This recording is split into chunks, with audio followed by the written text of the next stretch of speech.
Hey everyone, this is Chuchi, or online y'all may know me as Tasty Vegan. I am a plant-based vegan chef. I am 25 years young. I am queer. I am a survivor of trauma, domestic abuse, many forms of violence.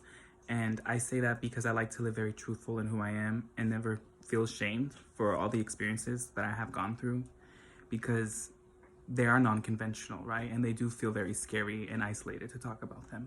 But when we do, we connect. And that's the whole basis of why I started cooking, right? Because healing from so much trauma and violence, and cooking is what honestly saved me and what connected me to myself, to so many people, and to just like another connection that it's basically a force that's not going to bring me down, because I have seen and gone through a lot of shit, like a lot of people have, right?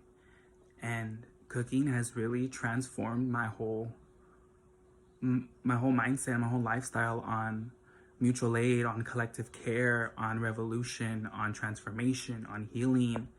And it's been a beautiful journey, and sharing it has been even more beautiful because of people's responses and people being receptive of, and just being so grateful of, of me sharing this. And, recently I started Feed the People Los Angeles with a bunch of people who volunteer, and we feed unsheltered folks throughout Los Angeles, as well as frontliners, protesters who are fighting state-sanctioned violence currently during uprisings.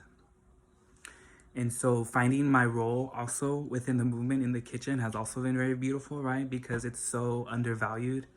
We grow up, everybody eats, but we don't grow up, not a lot of us grow up appreciating the foundations of cooking, the labor of love that goes into feeding so many people, that goes into sustaining and surviving families, communities, right? This role is usually taken on by mothers, by women, by femmes.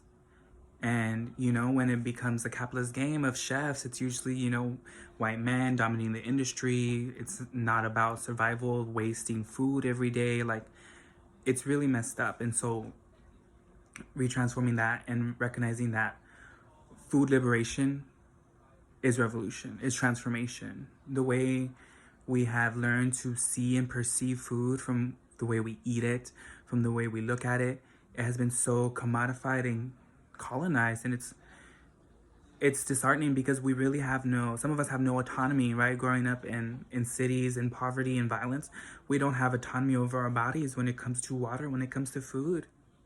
And so when we look at those factors of, people are talking about how we're, living in the United States as a first world country, even though the tools of violence are destroying the resources of communities. Flint doesn't have clean water. That's intentional. That's violence.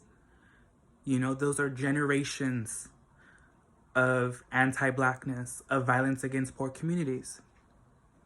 That needs to stop. And it starts from transforming the way we see things and the way we communicate with one another, especially with food. And please remember, always wear a mask, try and carry a hand sanitizer, and maintain your physical distance inside the store for the safety of the workers and other patrons. Thank you. Welcome to the grocery store. So, if you are not familiar, the layout is the inside of the grocery store is all the preservatives, all the frozen foods. All the outsides are the dairies, the produce, the bakeries, the meats. So we're gonna start with the outside and get some produce. Always shop what's on sale. Please do look for sale items.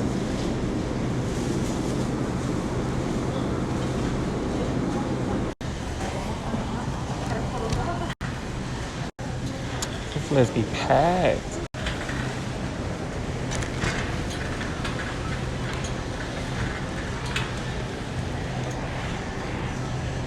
See, they be putting all that temptation, all that sugary food next to all the produce.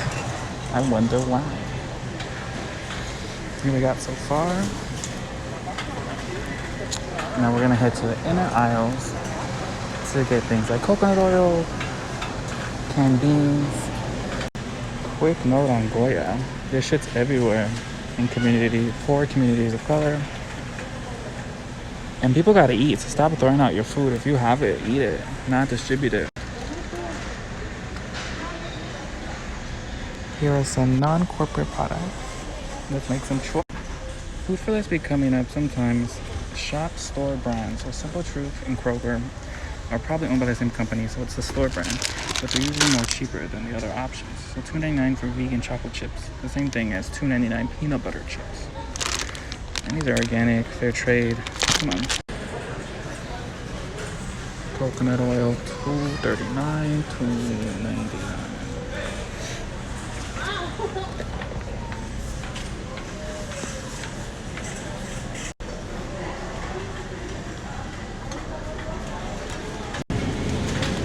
From my experience, finding vegan meat and cheeses at Food for Less, it's kind of hard. They're not going to have a specific section. You got to look for it. Look at all that. The milks are usually hidden in a little corner.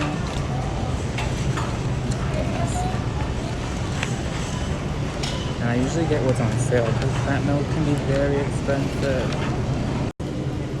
Simple Truth being the cheapest. A little tip, the sale ones are usually unsweetened, so if you get like some agave or maple syrup that we just got, you can sweeten your own and it'll be cheaper in the longer run, and you can control the sugar, and the sugar tastes way better. But there's always also, when grocery shopping, we have to think about what's investment and what's gonna last us long term. Like this coconut oil is gonna last us a long time. So we shouldn't feel bad about spending $3 on it.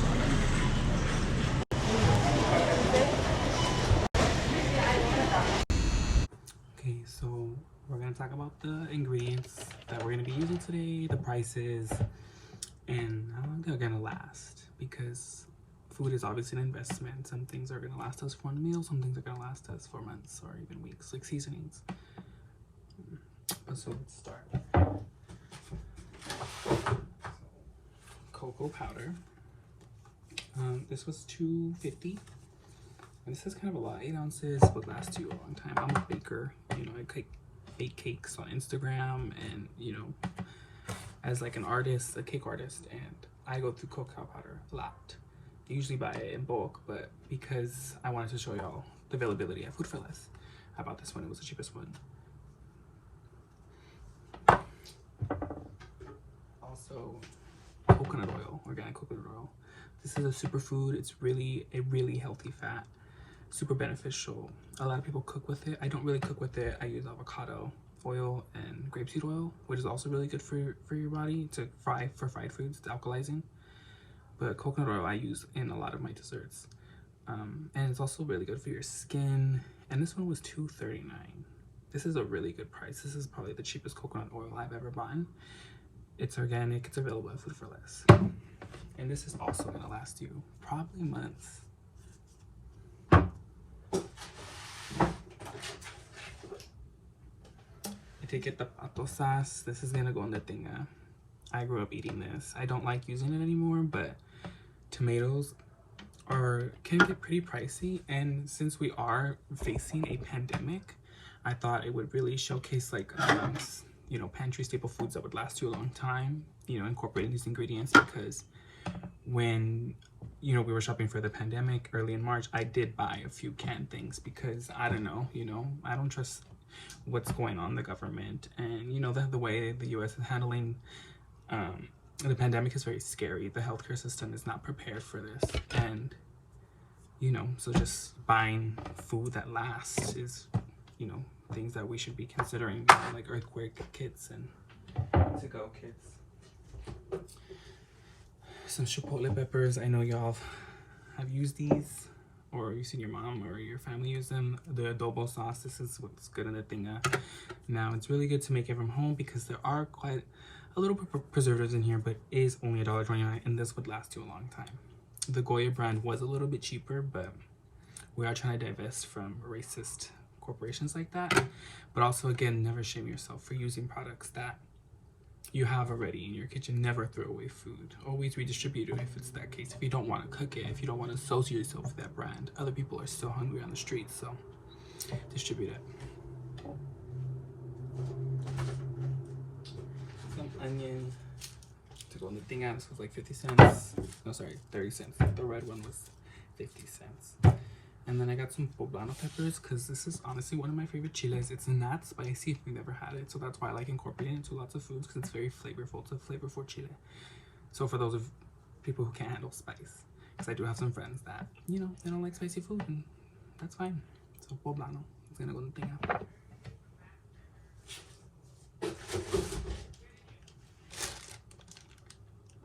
99 cents for carrots. Yeah, thank you for having me, and yeah, I just wanted to let everyone know I am community self-taught, learned. I am not a professional chef, although my food is pretty tasty.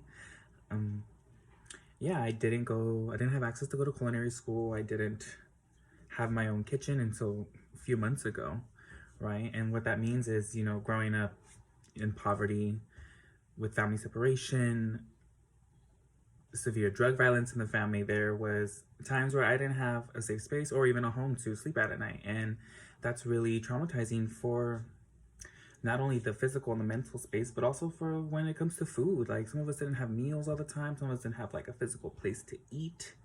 And then even up until college, things didn't really change, you know. Paying rent is like most of your money goes there, and you don't really have money for groceries and a lot of the things you're getting at pantries. And, you know, that's where I learned how to cook a lot of vegan food, honestly, because I was getting vegetables that I had never seen before, that I would never be able to afford before, and I was getting them for free at my school because there was a garden on campus, and I was getting all sorts of things, you know, like bok choy and all different sorts of like green tomatoes and like just like organic stuff that I didn't grow up seeing because it wasn't readily available to me. And that was just very hurtful, but also empowering, because I'm having the access to learn this so I can be able to share it with everyone. Hence why I'm making this video. Because, I mean, we all grew up eating cabbage. I fucking love cabbage. So this is going to be one of the main ingredients in the thing up today. So familiarity with ingredients. We already know how to cut it. We already know about it. So just learning all that, putting it all together, and just taking it easy. A reminder, this is a beginner space, a non-shameful space, and although I am plant-based vegan, I don't shame anyone for not doing a plant-based vegan lifestyle. This shit has been very hard to maintain personally with all the challenges growing up. I think I've been able to be plant-based vegan on and off for 4 to 5 years, and on and off I consider myself full-time, but you know, other people don't consider hardships and challenges as, like, you know, sometimes I didn't have anything to eat, so I ate an egg. I would still consider myself vegan and on the plant-based journey because I know my intentions were sustainability first, right? This food is not going to go to waste. I'm not going to throw this out. That doesn't make any sense. How does veganism create that culture of shame when it's supposed to be of, like, you know, communion and collective care for animals and people? But vegans aren't ready for that conversation. This is why I've been blocked on vegan Twitter many times. But yeah, so I hope you all enjoy this, and hope you all share the knowledge that you learn in this space. I don't like to gatekeep this. I'm trying to film these things more because I realize my life isn't very special, and I deal with various forms of violence every day. I can go any day. You know, we're in a pandemic, and this type of knowledge and this type of skill and this type of mutual aid needs to be learned and passed on, because this is honestly the present, the past, and the future. Cooking, healing, collective loving. So let me get my apron on, and we're gonna start cutting, and I'm gonna talk a little bit more about vegetables, how to cut them, and yeah, thank you for having me. And yeah, I just wanted to let everyone know I am community self-taught, learned. I am not a professional chef, although my food is pretty tasty.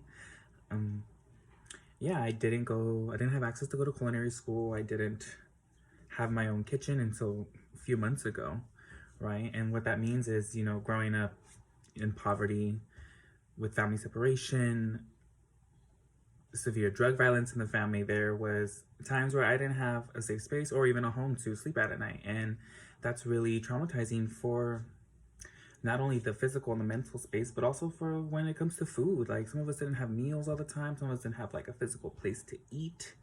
And then even up until college, things didn't really change, you know. Paying rent is like most of your money goes there, and you don't really have money for groceries. And a lot of the things you're getting at pantries, and, you know, that's where I learned how to cook a lot of vegan food, honestly, because I was getting vegetables that I had never seen before, that I would never be able to afford before, and I was getting them for free at my school because there was a garden on campus, and I was getting all sorts of things, you know, like bok choy and all different sorts of like green tomatoes and like just like organic stuff that I didn't grow up seeing because it wasn't readily available to me. And that was just very hurtful, but also empowering because I'm having the access to learn this so I can be able to share it with everyone. Hence why I'm making this video. Because, I mean, we all grew up eating cabbage. I fucking love cabbage. So this is going to be one of the main ingredients in the thing of today. So familiarity with ingredients. We already know how to cut it. We already know about it. So just learning all that, putting it all together, and just taking it easy. A reminder, this is a beginner space, a non-shameful space. And although I am plant-based vegan, I don't shame anyone for not doing a plant-based vegan lifestyle. This shit has been very hard to maintain personally with all the challenges growing up. I think I've been able to be plant-based vegan on and off for 4 to 5 years, and on and off I consider myself full-time, but you know, other people don't consider hardships and challenges as like, you know, sometimes I didn't have anything to eat, so I ate an egg. I would still consider myself vegan and on the plant-based journey because I know my intentions were sustainability first, right? This food is not going to go to waste. I'm not going to throw this out. That doesn't make any sense. How does veganism create that culture of shame when it's supposed to be of like, you know, communion and collective care for animals and people? But vegans aren't ready for that conversation. This is why I've been blocked on vegan Twitter many times. But yeah, so I hope you all enjoy this, and hope you all share the knowledge that you learn in this space. I don't like to gatekeep this. I'm trying to film these things more because I realize my life isn't very special, and I deal with various forms of violence every day. I can go any day. You know, we're in a pandemic, and this type of knowledge and this type of skill and this type of mutual aid needs to be learned and passed on, because this is honestly the present, the past, and the future. Cooking, healing, collective loving. So let me get my apron on, and we're gonna start cutting, and I'm gonna talk a little bit more about vegetables, how to cut them, and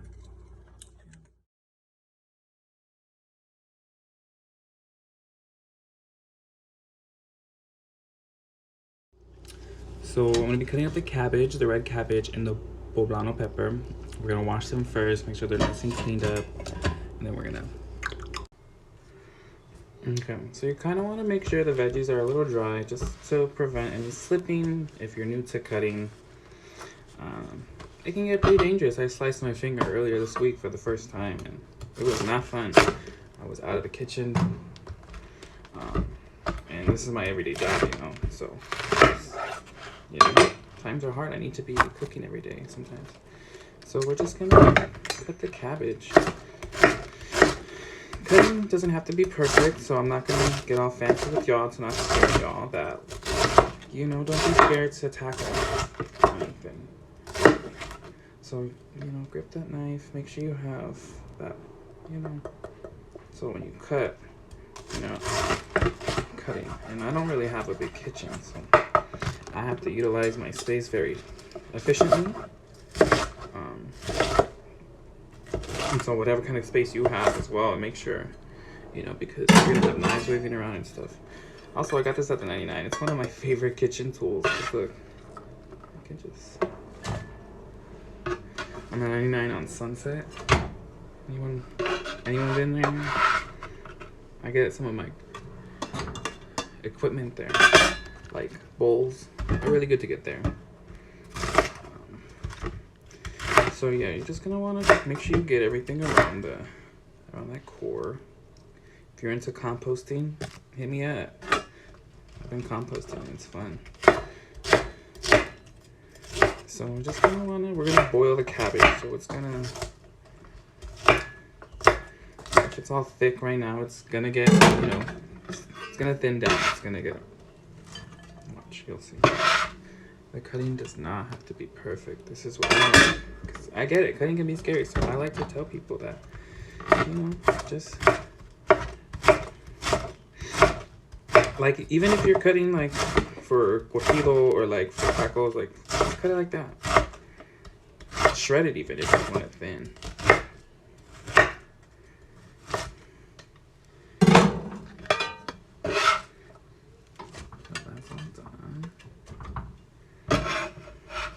And then let's get that some water. So let's talk about the tinga a little bit. If y'all ever had tinga, I grew up eating it. It was one of my favorite things to eat growing up. It was like one of those things I would eat like on birthdays and stuff by choice.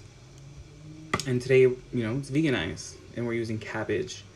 I've also used carrots. If you shred them with a peeler. But we're not gonna do that because I recently got a peeler. So I don't know if all y'all have a peeler, so I think the cabbage is an easier way because you can just chop it up. But if you have a peeler, get a carrot and just shred the pieces off. It's gonna be good. But so we're gonna be using cabbage, a whole onion. So we're gonna saute the onions. It's gonna go on top. A little bit of garlic, some chipotle peppers and adobo sauce, and pato sauce as like the base, and a can of beans, organic. So these cost $1. And this is gonna be, you know, we're gonna mash them up, puree them to go on a tostada, or a taco, or just near the tinga as a wholesome meal. The pato sauce costs $1.29.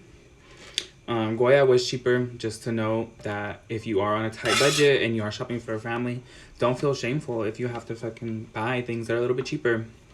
And if you're shaming people for doing so, how about you help them out and invest so that they can buy some pato and they won't have Goya in their pantry.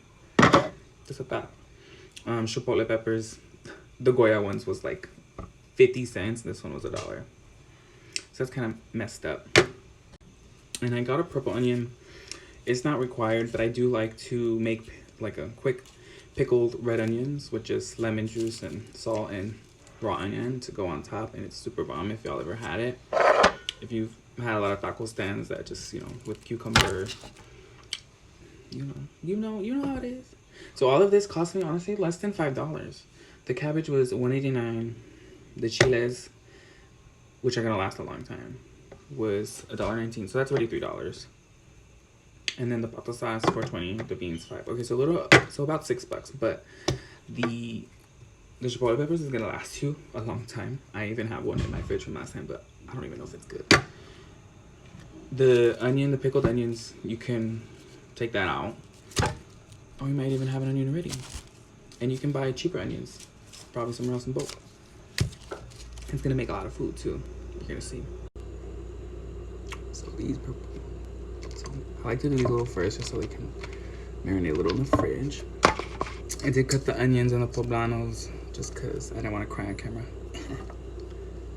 But yeah, if you don't have any oil, you want to do this oil free, you can bake these. But I like to saute them, get them a little nice and grilled. And they're gonna go on top of that thing. So I like to do these while the thing is boiling, the water is cooking. Oh, bye coconut oil. So I got our thing ready, our water is boiling. I'm gonna add a little bit of salt in there, in the boiling water. Give it some flavor, also helps the water boil a little faster. Iodize it.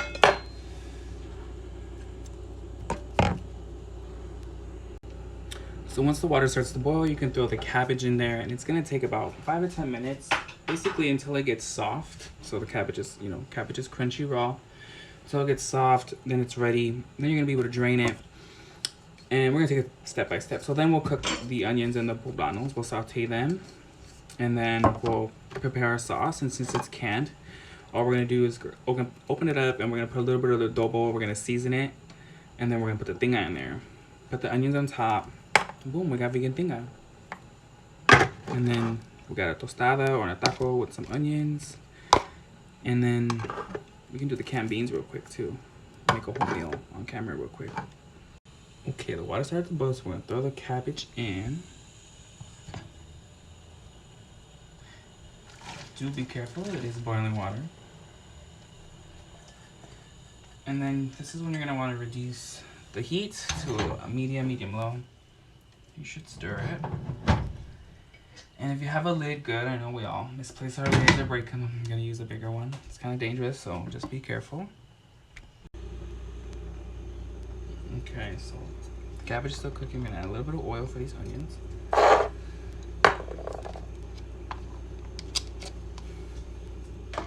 Make sure that pan is hot.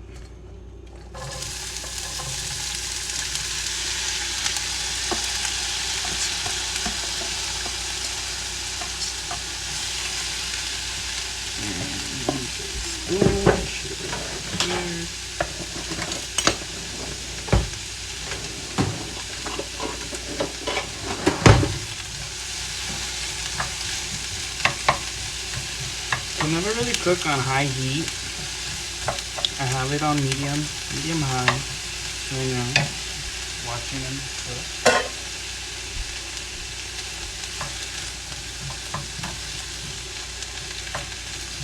Ooh, I can smell it.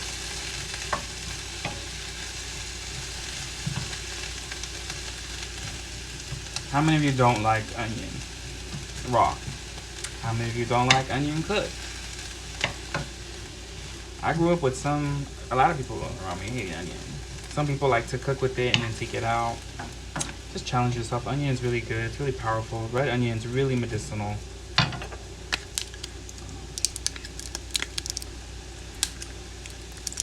We're just gonna add a little bit of garlic.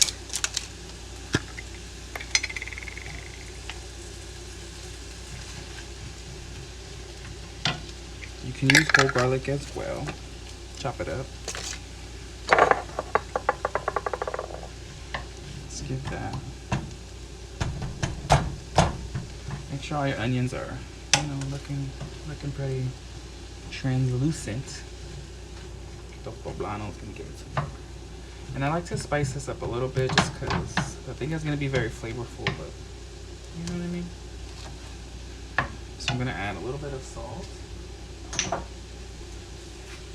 Just some salt. Some more than salt would work. I grew up with that too. This is a little bit better for us. We have a chance to invest in it. Let's do it.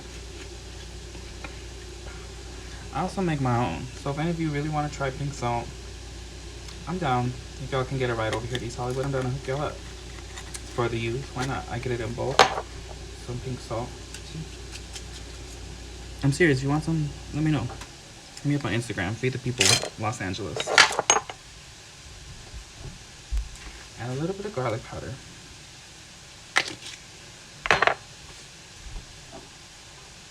And we're gonna add some chipotle chili. See how I don't really measure? You just, you'll smell it, so you'll know when to stop.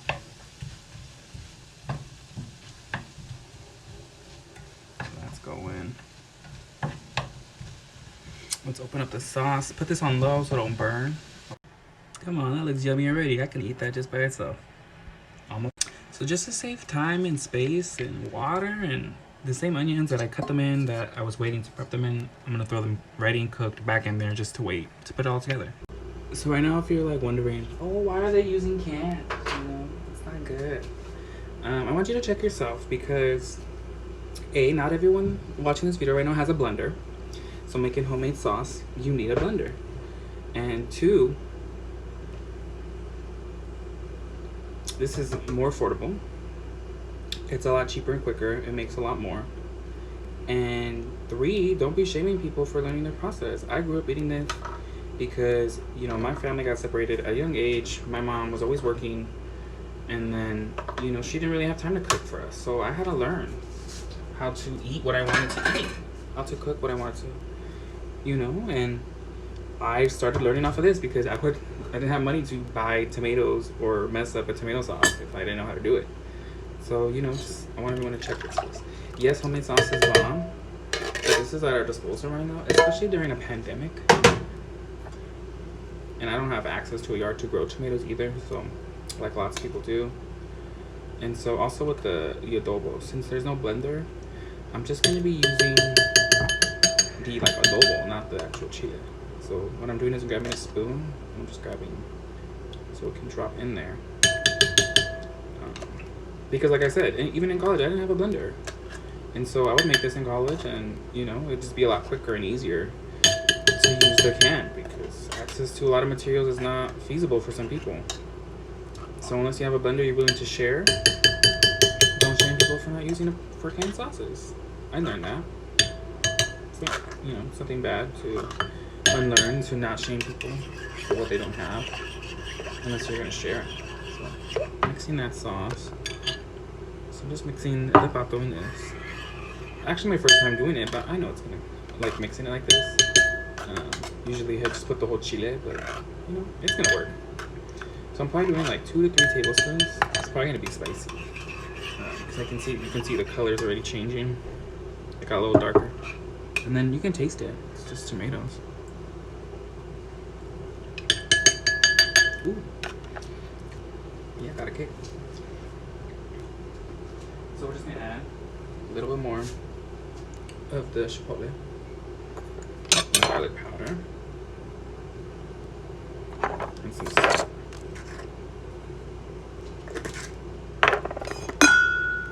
And I'm gonna do one of my favorite spices. If you don't have it, that's okay. Cumin.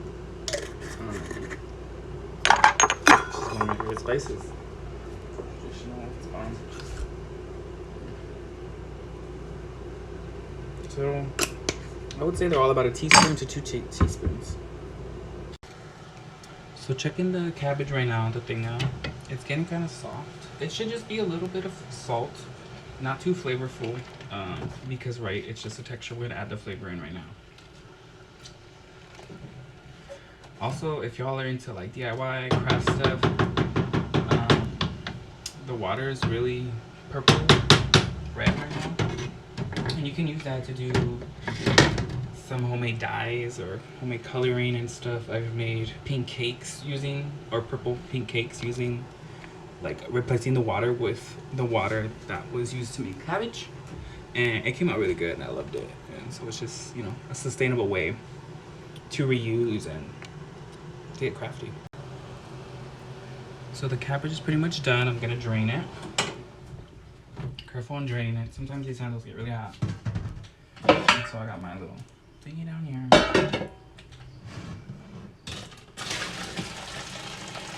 Not the safest way, but you know, I'm capturing the dye down there for later. Who knows what I'm gonna do, but maybe I'll show y'all.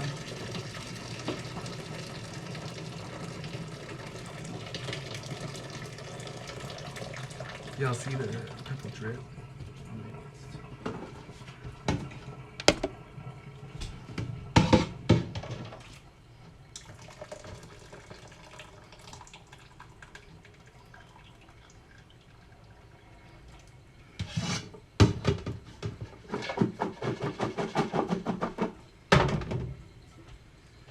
And make sure you have mittens or something, because steam water is going to be pretty hot, you know.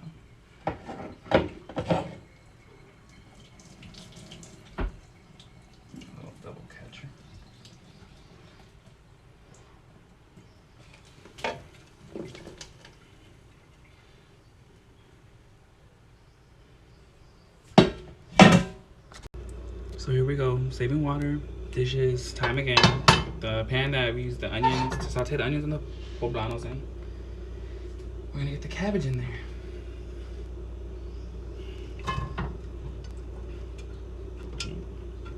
Might be a little big for the pan, whoops. I need bigger pans, y'all. It's okay, it's my problem. So, here we got it.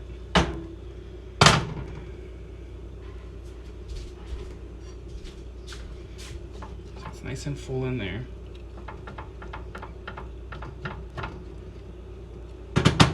I usually do it in ones like these, but because I want it to be a little more open, so I'm gonna not cook all of it yet. Just so I'm not making a mess and y'all can fully see. Okay, there we go. There we go. I can add my onions right now too to get it all. So let's put that in there.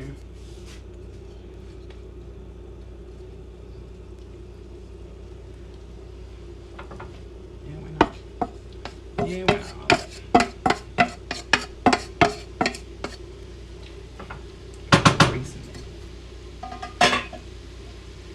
I see the onion. Don't hide from me. You hear that cooking already?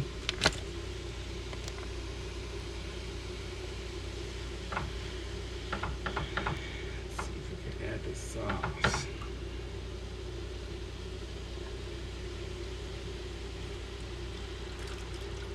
Here we go. It's about to happen, y'all.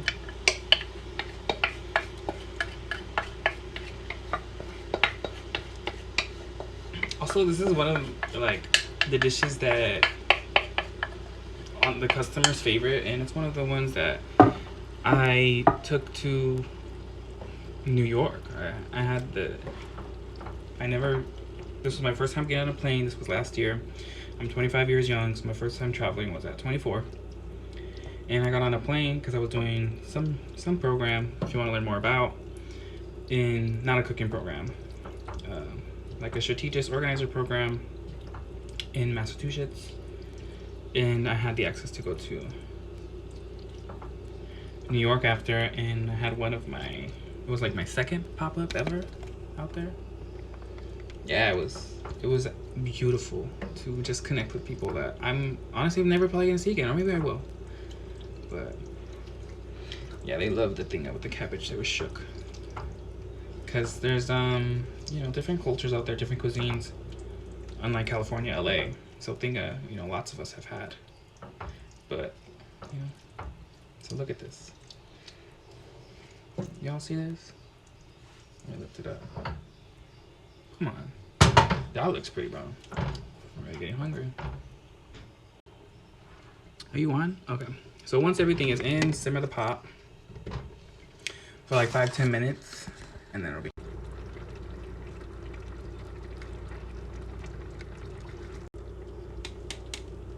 It's been about 20 minutes. So I'll plate these together. Little homemade crema. Follow me on Instagram. You'll be able to make it very easily. Can't go through the details right now. Or hit me up. I'll let you know.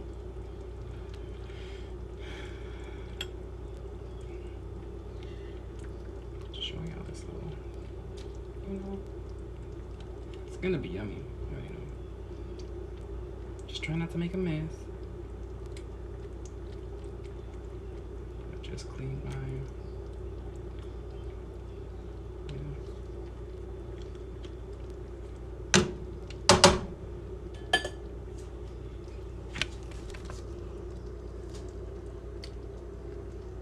It's not done yet.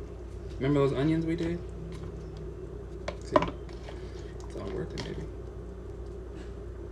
If you don't like onions, maybe look away. The pickled onions is a whole nother thing. Y'all like queso? Yes, it's vegan. Look at it.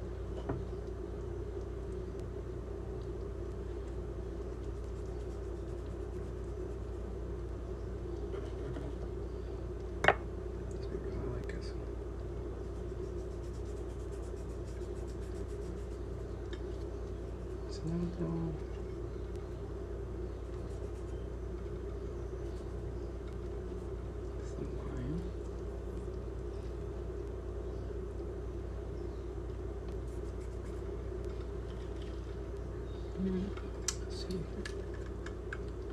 can y'all see that? Looks like a tostada to me.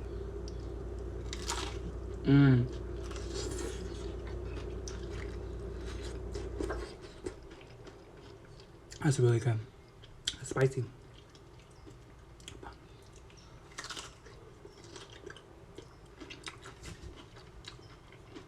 Wow, I haven't had that in a few months. Thank you for reminding me what's in the vault, because I forget. But if you liked it or you need help, hit me up. I'm always down to video call, give some instruction, especially if you're youth. Yeah, try it out. Let me know if you like it. Let me know what you did different. All right, on to the next one. We can only be friends if your plate looks like this after eating. I don't like people who waste food.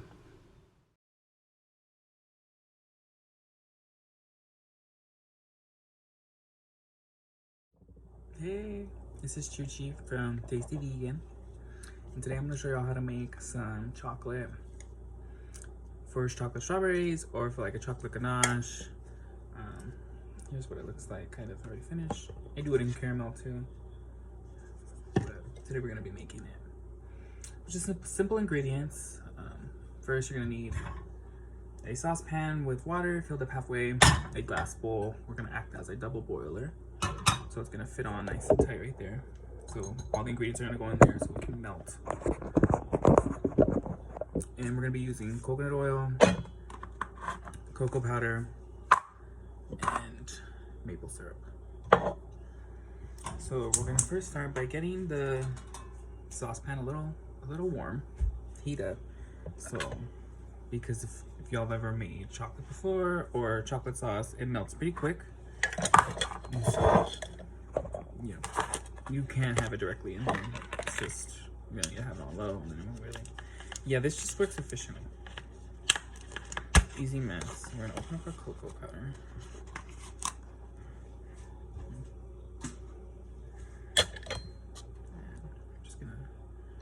So it's 1-to-1 ratio. What that means is however many parts of powder you're putting, you put coconut oil. That's how I see it. So I'm gonna do a 1/3 cup of cocoa powder and a 1/3 cup of coconut oil. Now this is like kind of gonna be like a magic shell or whatever. Like, you know, when you go to like like Burger King or something, or McDonald's, and you get a cone. Sorry, not vegan. When I used to go get a cone or whatever, and they do chocolate dipped, and it just like melts on top. Yeah, that's basically what this ratio is, because there's different types of chocolate. There's chocolate bar, chocolate chunk, chocolate chip, chocolate sauce. It's all about the ratio, how much cacao powder you're using. Also, like if you ever see percentages on things, that's basically how much, you know, 87%, 69%, that's how much actual cocoa is in the chocolate. You know, like Hershey's is probably at what, like 20?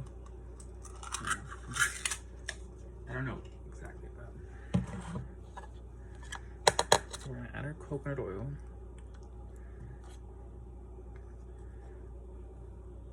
Scoop.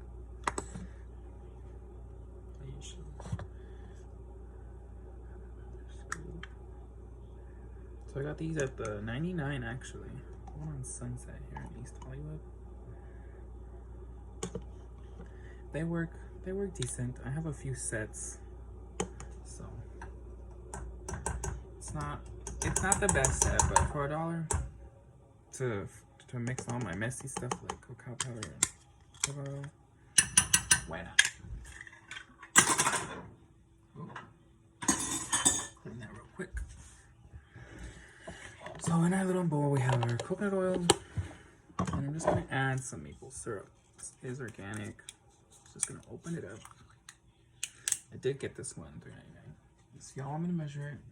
I'll do a little bit less than 1/3. Just halfway that. Might need a little more. Just a little dash. Just because this cocoa powder is not the best, I bought the cheapest one that was readily available, just for access issues, so everyone can learn how to make this recipe with readily available cocoa powder. So this one was the Kroger brand. And so I know different cocoa powders obviously have a little different consistency, so we're gonna see how well this one works. My first time using it. And so we're just gonna mix up. You can add some plant milk in here. I might do that, but as you can see already, it's starting to get, let's see if I can grab it.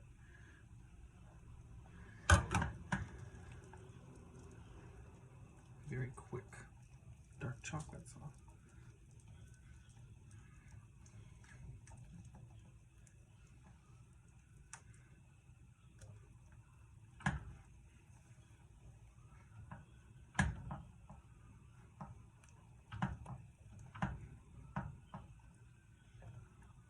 water hasn't even boiled yet. So I just like to make it very, very thin. So let me show you the consistency of the one I already made. It's cool. You can see it pour out. You see, it's very. I'm gonna add some milk because I want this one to be fresh. I just want to show you all the consistency.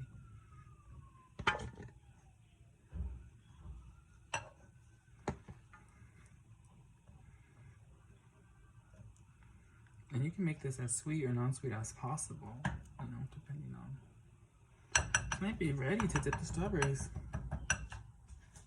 So I have my strawberries already. So I just got like the skewers that they use for barbecue. And then poke the hole.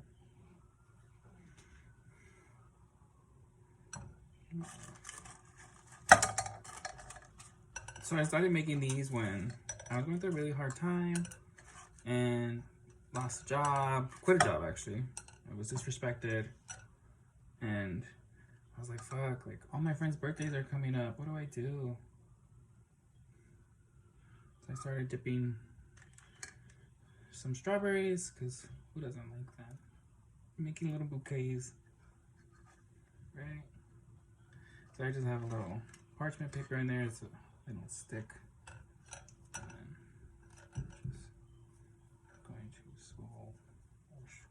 Around.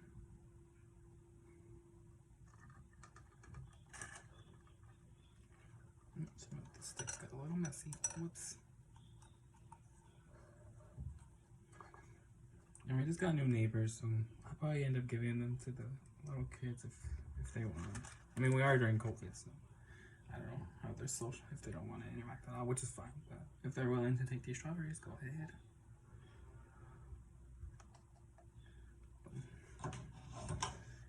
And there we have our chocolate sauce. And then we have, you know, if you want to just put it in the freezer, wait for like a few seconds. Yeah.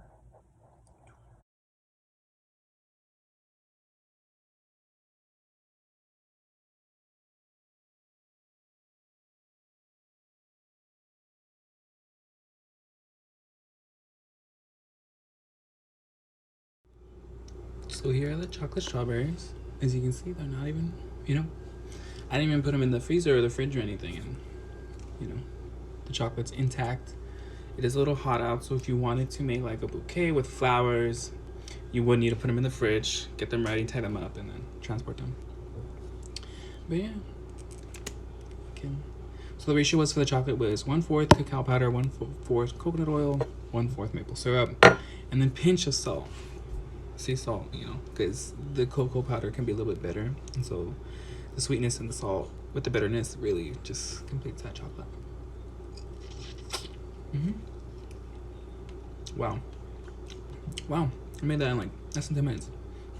Perfect gift for birthdays, for graduations, friends, or just, you know, just say you appreciate someone. I made you some vegan chocolate strawberries.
Ever since 16, I've been having a job, knowing nothing in life, but I gotta get rich. You can check it.